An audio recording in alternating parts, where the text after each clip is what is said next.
السلام عليكم ورحمة الله تعالى وبركاته أعزائي المشاهدين، مرحبا بكم في هذا الفيديو الجديد الذي سوف نتعرف فيه عن الإضرابات التي سوف تكون ابتداء من يوم الجمعة والسبت.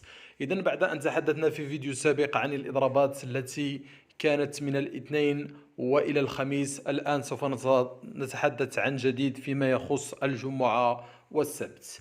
إذا تابعوا الفيديو حتى الأخير لكي تفهموا جميع التفاصيل، ولا تنسوا الاشتراك في القناة وتفعيل زر الجرس، وكذلك تشجيعنا بالضغط على زر جيم ووضع تعليقاتكم المشجعة وأسئلتكم إن كانت لديكم أي أسئلة حول مواضيع التعليم. إذا كما قلنا في فيديو سابق، فكان إضراب للأساتذة المفروض عليهم التعاقد من الاثنين إلى الخميس، وكان كذلك إضراب لفئات أخرى من الأساتذة في الاثنين والثلاثاء والأربعاء. إذا لمن يريد التعرف على تفاصيل هذه الإضرابات التي كانت من الاثنين إلى الخميس، يمكنك الرجوع إلى فيديو سابق في قناتنا على اليوتيوب بروف غرناط. أما فيما يخص يوم الجمعة والسبت، فقد قررت التنسيقية الوطنية للأساتذة الذين فرض عليهم التعاقد، إذا بعد الإعلان الأخير الذي أعلنت فيه بأنه سوف يكون الإضراب من الاثنين إلى الخميس، مواصلة منها للمعركة النضالية الرامية إلى إسقاط مخطط التعاقد وإدماج جميع الأساتذة والأستاذات في أسلاك الوظيفة العمومية، ونظرا لاستمرار الدولة في اعتقال 20 أستاذ بغية تقديمهم إلى المحاكمة في قادم الأيام. إذن في إطار النضال الذي قام به الأساتذة أيام الثلاثاء والأربعاء، فقد تم اعتقال 20 أستاذ، وبسبب هذا تخبر التنسيقية الوطنية للأساتذة الذين فرض عليهم التعاقد عموم الأساتذة والأستاذات والرأي العام أنه تم تمديد الإضراب الوطني ليومي، يعني 9 و10 أبريل، يعني يوم الجمعة والسبت، فهناك إضراب للأساتذة المفروض عليهم التعاقد، وكذا تمديد الإنزال الوطني بالرباط لليوم الثالث، يعني أن اليوم الخميس كذلك سوف يكون فيه إنزال بالرباط. كما تهيب التنسيقية الوطنية بجميع الأستاذات والأساتذة وكل الغيورين على كرامة نساء التعليم ورجاله الالتحاق بالإنزال الوطني نصرة للمدرسة العمومية.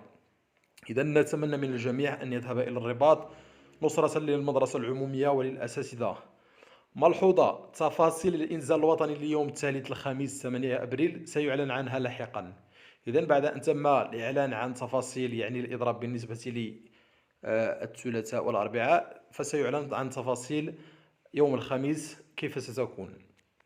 إذن بعد أن تعرض الأساتذة للعنف وكذلك للاعتقالات وعدة أشياء أخرى، فلا بد من هذا التمديد، يعني تنديدا بما قامت به السلطات العمومية وكذلك الوزير أمزازي الذي لا يحاور الأساتذة، ولا الحكومة التي لا تحرك ساكنا رغم كل هذه الإضرابات. وكذلك نتمنى من الجميع يعني أن يفعل ما بوسعه لكي ينتهي هذا المشكل، مشكل الأساتذة.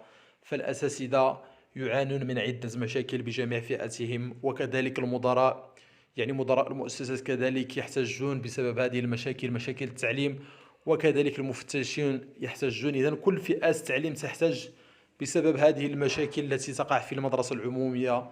وكذلك يعني تحاول الدولة من خلال كل هذا إظهار يعني أن المدرسة الخصوصية أحسن من العمومية لكي يذهب إليها أبناء الشعب، ولكن نتمنى أن تكون المدرسة العمومية في أحسن حال وأحسن مما هي عليه.